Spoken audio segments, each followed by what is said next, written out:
باید بزنی. موقع کی گفت؟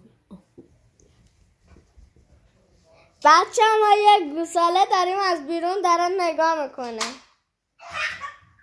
اینه گوساله رفت فرار کرد. این کدوم خریه دیگه؟ بابا تو حسین نکن باید تو فرچاسی. این میگه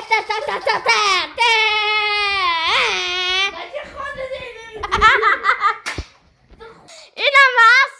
بچه ها به جمعیت ها نگاه کنید چقدر شلوغ پلوغه. آقا همه صدا منو میشنون. این دیونه همچی داره میزنه. نگاه کن احمق نزه فکر کردی گیتاره همچی دیده. سلام فی بعدا خودم حساب گم شکنا.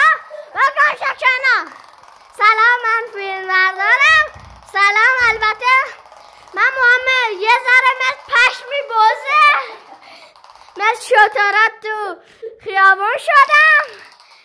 الانم اینم قیافه این دیونه است. بچه نگاه کنید داره پلیسش هفتنگ داره بازی میکنه. سلام علیکم کلاس. اینم یه دیونه است که همچی باید تفنگ میگه زرتا زارتا. بچه ما از این پنجره میترسیم. داشتیم فیلم ترسناک میگرفتیم یه های سروش گفت بچه نبینیم میشاشیم تو خودمون. اینم ارواح نگاه کن بچه ها زود در رو میاد میره بالا میره.